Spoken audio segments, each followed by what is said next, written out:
Hi everybody, it's Casey from Upcycled Island, and today we're going to do a thrift flip on a men's shirt. And this is going to be a little bit different. I usually buy my men's shirts in extra large, XXL, so I'll have lots of fabric. But I'm just going to do a quick flip on this, and it's a men's shirt small, which will fit me except for a couple of places. And I can button it until I get to the belly part. And that's where it becomes too tight. So this is one of my favorite projects when I have a shirt. Look at this print. I mean, this is so cute. Flamingos. My sister would just die for this because she loves flamingos. So I want to wear this shirt, but as it is, it's too tight down here. I'm pear-shaped, so I'm going to cut it off here. Now, for me, that is kind of short. I wear my tops a little longer.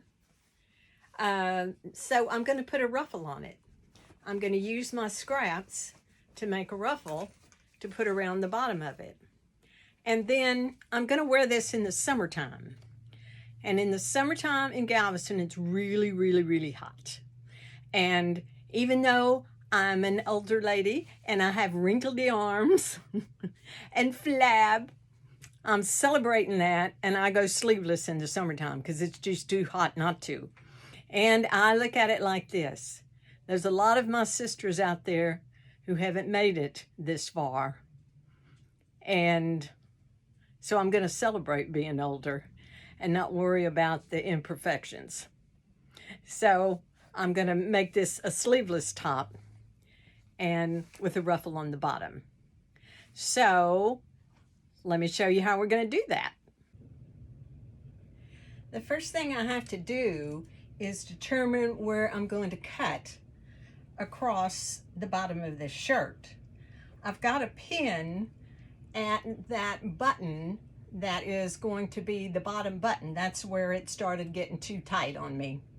So I've got a pin there to remind me that that's the button. I want to use that button as my last button on the shirt after I change it. So I'm going to cut like an inch below that button and all the way across. Now I've spread the shirt out and smoothed it out and trying to get the wrinkles out and evened it up, and I've matched up the hem line of the front and the back. And I have it on my grid. If you have one of these grids, it's very helpful when you do things like this. So I'm going to take my ruler and like an inch below where that button is like right there. And so I'm going to use one of the lines on my grid to go straight across, and I'm going to cut straight across. I'm going to use my rotary cutter. If you don't have a rotary cutter, use chalk or soap and mark across your line and then cut it with the scissors. I'm going to use my rotary cutter.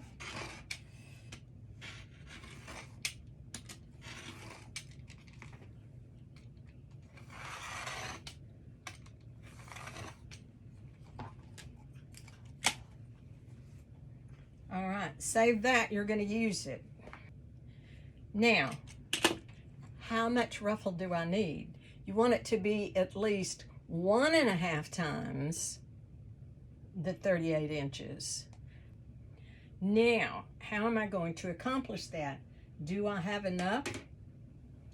Well, I'm going to take the sleeves off because I want this to be sleeveless. So I'm going to use this and the sleeves to make that ruffle.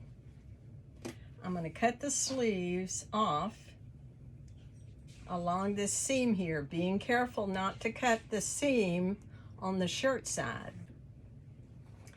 I have cut the bottom off of the shirt,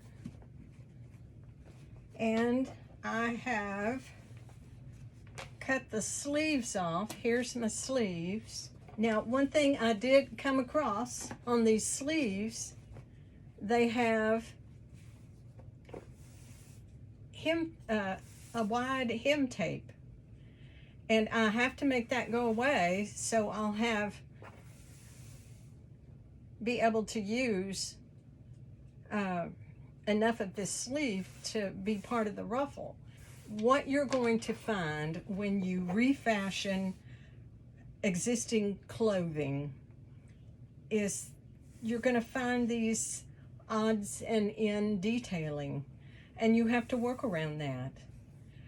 Part of refashioning, a big part of refashioning, is problem solving.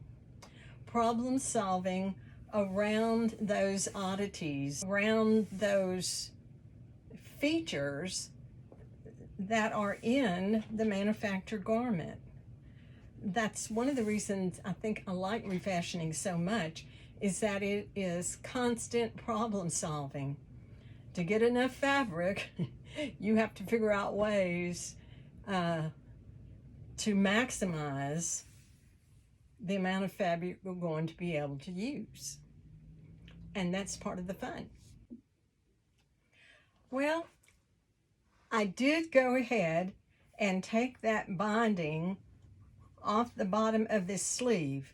What I think happened is this was probably a long sleeve shirt when it was manufactured, and then someone has shortened the sleeves to be short sleeved, and they used the binding to finish off that hem. And when they did, there's like a 1/2 inch to 5/8 inch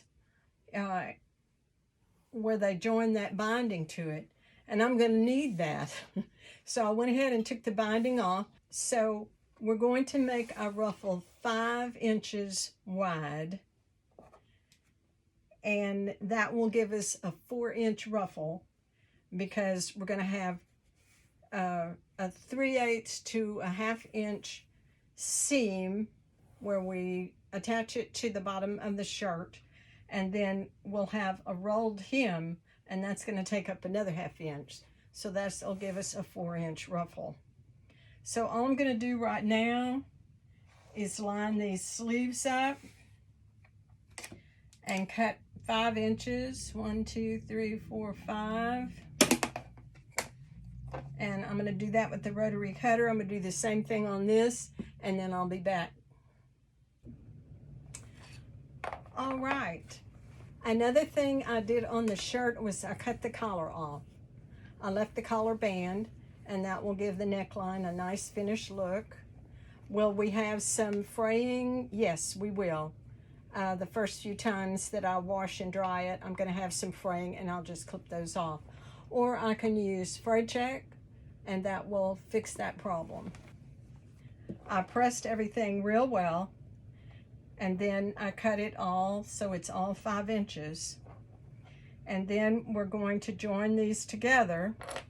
This is a directional print, so what you need to do is make sure, let me turn it so you can see, all the birds are in the same direction, so you want to make sure when you put your ruffle on that the birds are going in the same direction. So we're going to pin it like so, so the birds will all be upright. Alrighty, I have prepared my ruffle piece. I serged the edge of it and then turned it over twice to make a nice hem. I did the same thing on each end, and I measured it, but we got 62 inches out of it. Now we're going to gather this side here. And I'm not going to serge it first because I'm going to gather it, I'm going to attach it, and then I'm going to serge the edges. But first we're going to gather it. And I have gathered in different ways through the years. You can hand stitch it, just use a needle and a thread and take long stitches throughout the length of the ruffle. Or you can do it on the sewing machine, which is what I do, and use like a 5 stitch length. So that's a pretty long stitch length, and then you pull those threads to gather it up. Now, I have learned through experience that if I do 2 lines of gathering, then I get a neater gather, and it's easier to attach to the garment. So that's what I'm going to do now. And I'm going to show you on the machine how we accomplish that. We are ready to start gathering. All we're going to do now is to do a stitch along the edge. I'm going to use my presser foot as my guide. The edge of the presser foot I'm going to keep along the edge of the fabric. And I'm going to leave a nice long tail there.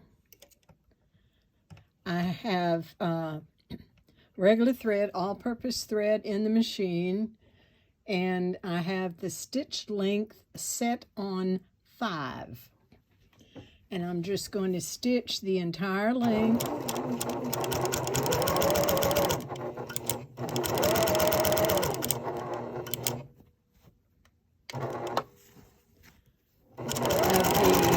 Ruffle. We'll speed this up when we on playback.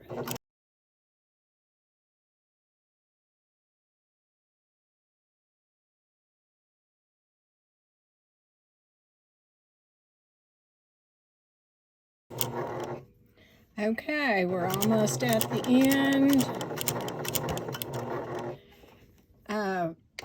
We did not set the stitches, so we didn't do any back stitching at the beginning and at the end of this stitch. Now we're going to go back to the beginning, and I'm going to use my presser foot as a guide, and I'm going to use the middle of this side of the presser foot as my guide along the previous stitch line that I just made. I'm just going to do that all along the edge.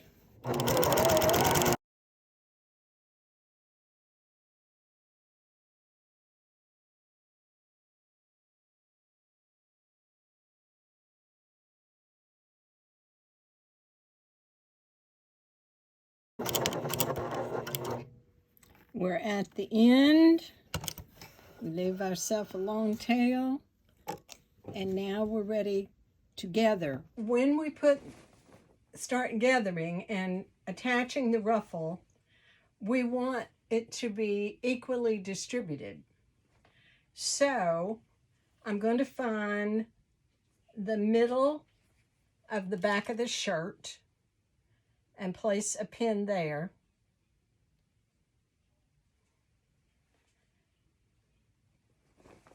And what we're basically doing is finding quarters of the shirt. And then I'm going to take my ruffle, and I have it folded over, and here is half. So that's going to go, I'm going to put a pin there at the halfway mark. That is going to line up with the middle of the back of the shirt. And then I'm going to fold it again to get my force. So I'm going to put a pin at the quarter mark, and these will line up with the side seams. And this is just so you won't have more gathering on one side than the other. The gathering will be more equally distributed all around the piece. So I'm just flipping that over so I can pin it more easily. All right, so I have 3 pins in it. This is the pin that goes in the middle of the back. And these pins will line up with the side seams. Now we can start gathering. Now I sewed from the top. Some people will tell you that you need to pull the bobbin threads. And then other people will tell you you need to pull the top threads. I found either is true. Just do the same thing on both ends. So you're just going to pull those threads and gather it up.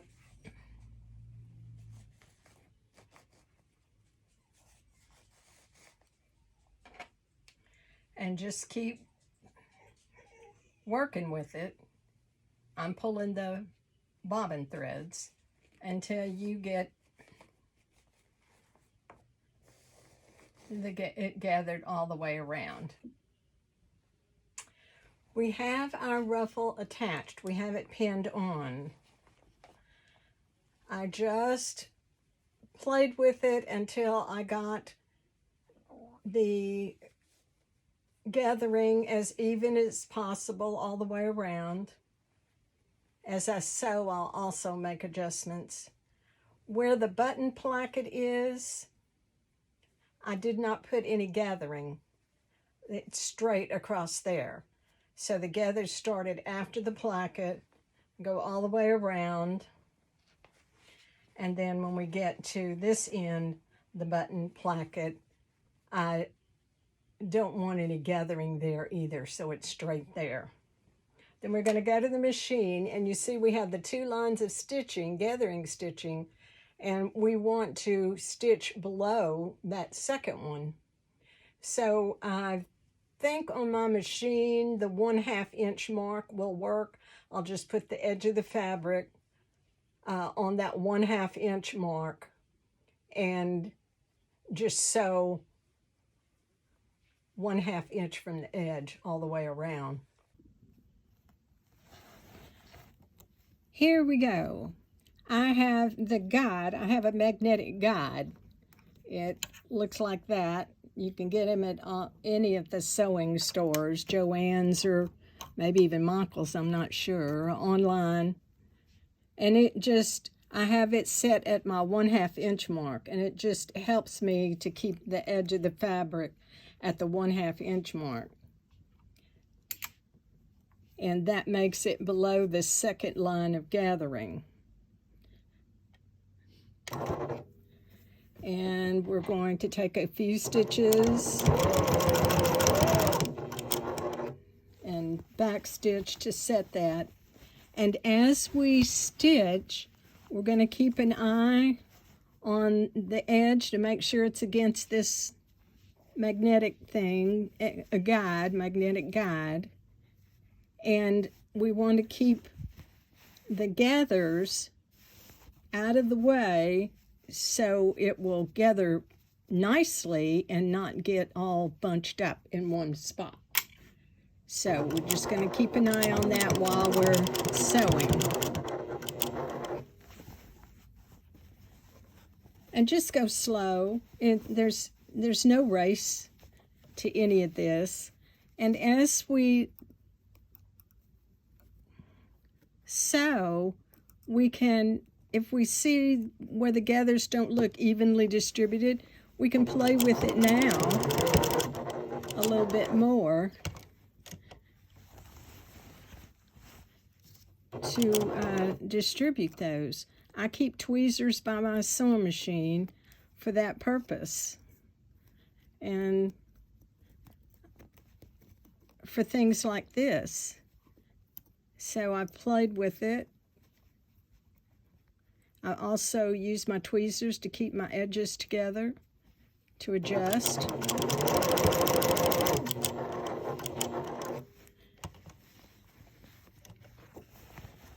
And I just keep going slow so these things won't bunch up, that they'll stay gathered and not bunch up in one place. And see how this has gotten uneven? I use my tweezers to even that out, so my edges will be together and my seam will be straight. So some people use a bamboo skewer. Some people use tweezers.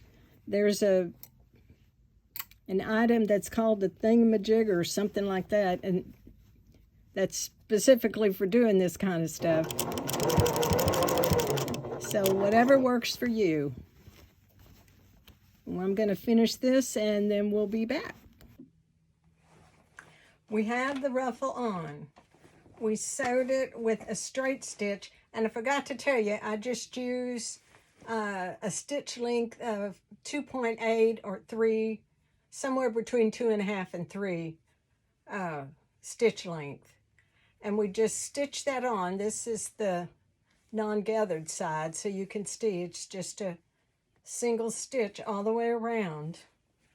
And that's what it looks like. And then what we do is we just inspect it to make sure nothing got tucked under where it wasn't supposed to. And everything looks good.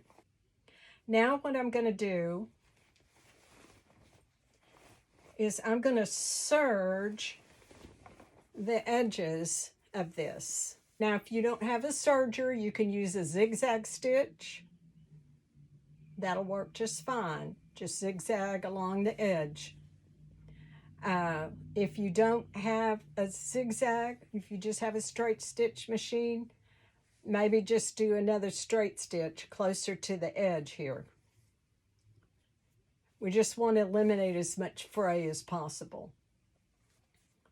So I'm going to serge that, and then after I do that, I'm going to come back to the machine and I'm going to top stitch on the shirt side, not the ruffle side. I'm going to top stitch along this edge where the ruffle is joined, making sure that this seam allowance is up. So I'm going to be sewing a top stitch along the edge with the seam allowance on the shirt side. And that's going to hold that in place so your ruffle will drape prettily. Okay, I serged the edges. So all I did was serge the edges, making sure I did my ruffle. When I serged it, I had my ruffle on top, and I just serged the edges. So see, it didn't come anywhere near my seam line. It's just finishing off the edges so they won't fray and ravel. So that's all I did. Now we're going to go to the sewing machine and we're going to do that top stitching. We're ready to top stitch. I have all-purpose thread in my machine and I have a stitch length of 3. I'm going to use the edge of my foot as my guide along the edge of the seam where the ruffle is attached. I have the seam up on the shirt side, not the ruffle side. And I'm going to stitch. This is called top stitching. So just take 2 stitches on the fabric and back stitch to set your stitches, and then you're just going to sew using my presser foot as a guide along this edge and making sure that that seam is on the shirt side. You can feel it.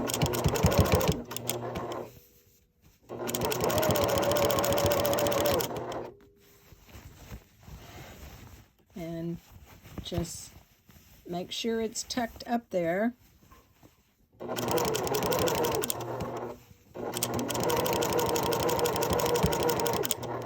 And just go slow. We're going to finish this and be right back. we have completed the top stitching. So we are done.